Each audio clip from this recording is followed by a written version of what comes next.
Hello everyone. So today we are going to do a recap on definition of microbiology, scope, and the history of microbiology.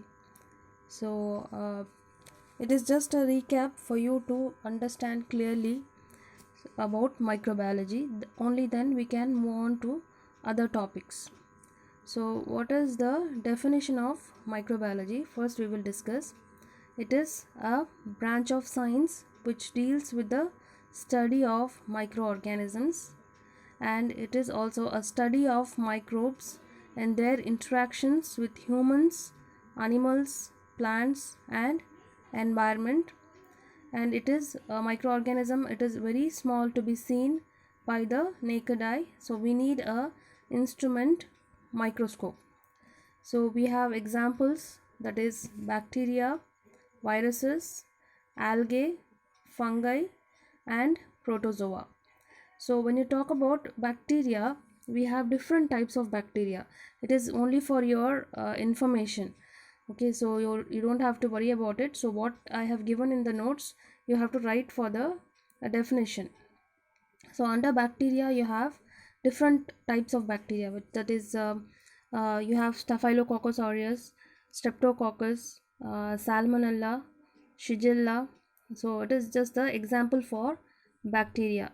So under viruses, you have HIV, and you have influenza, measles, mumps virus, and now we are facing a pandemic situation due to a virus called COVID-19, and that is a coronavirus. And we have algae. Under algae you have chlorella, and you have cyanobacteria, blue green algae. Under fungi you have mucor, penicillium, rhizopus, and aspergillus.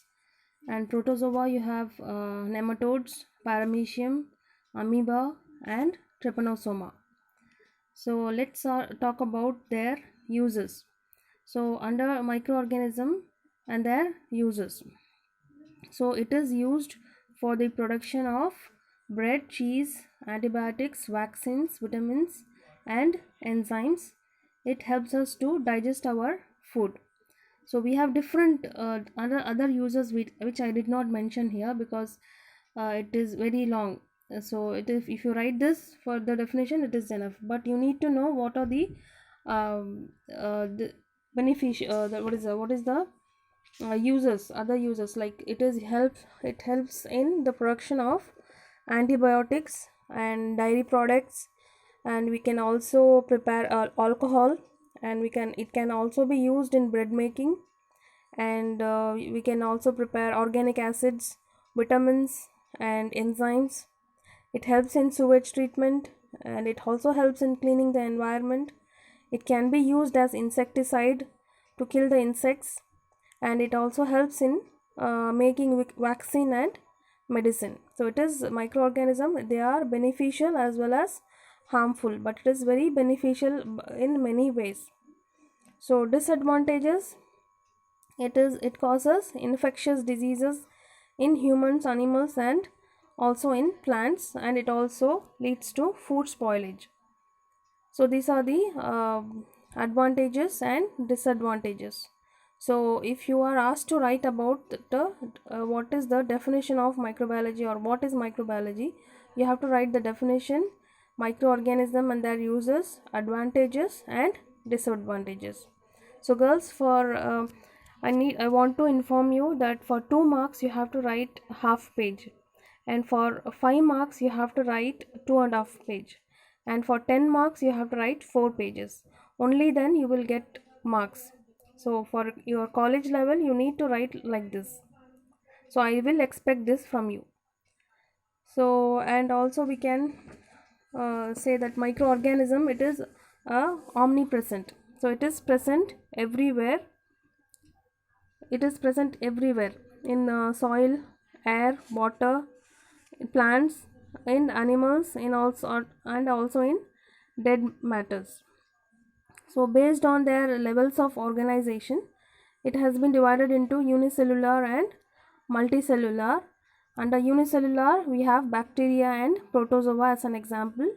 Under multicellular, you have algae and fungi as an example. And based on the presence of nuclear membrane, it is divided into prokaryotes and eukaryotes. So now we'll talk about the scope of microbiology. So that is the importance of microbiology. So we have a very vast scope in the field of microbiology. So it has an impact on medicine, agriculture, food science, ecology, and genetics. So under scope of microbiology, we discussed it is very important in medical microbiology, immunology, agricultural microbiology, food and dairy microbiology, industrial microbiology, genetic engineering, and in pesticides and in sanitation.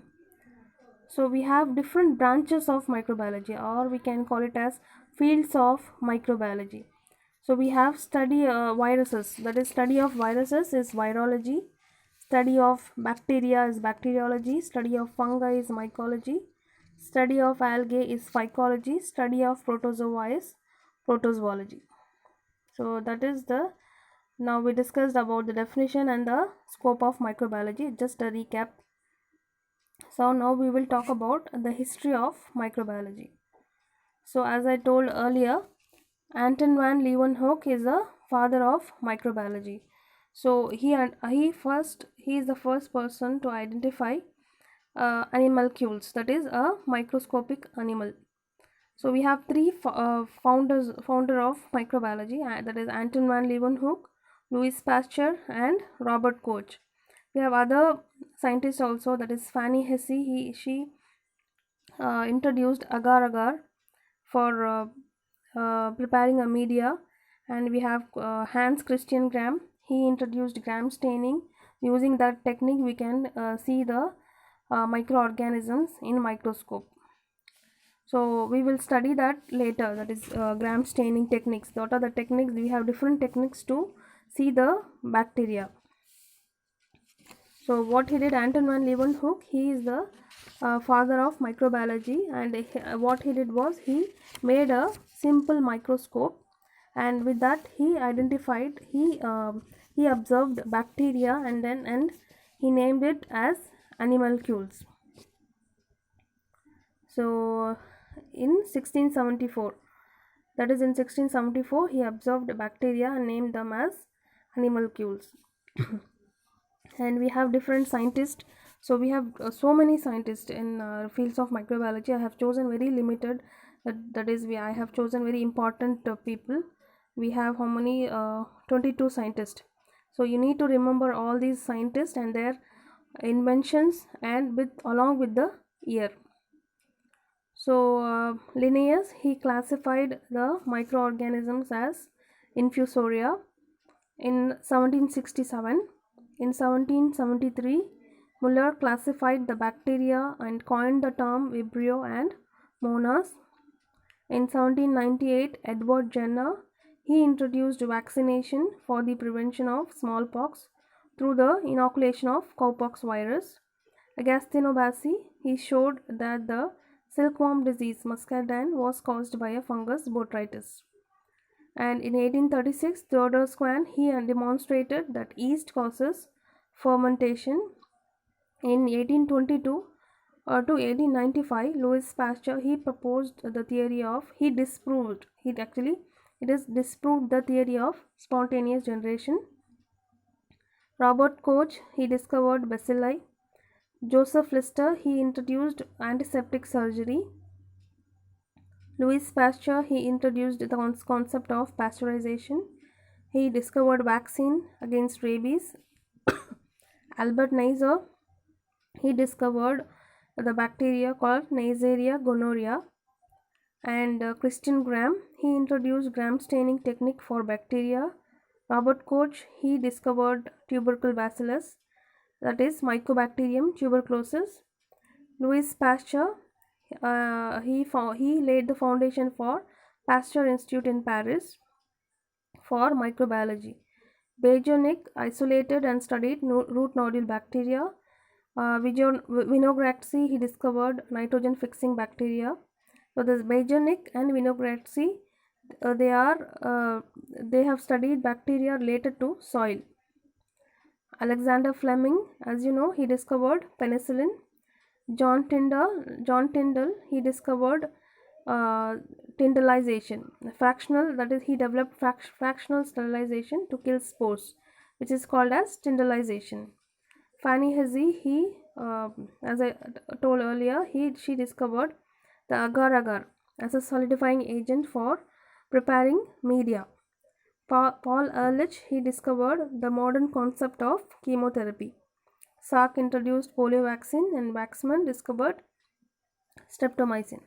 So we will discuss, next class we will discuss about Robert Koch postulates and spontaneous generation.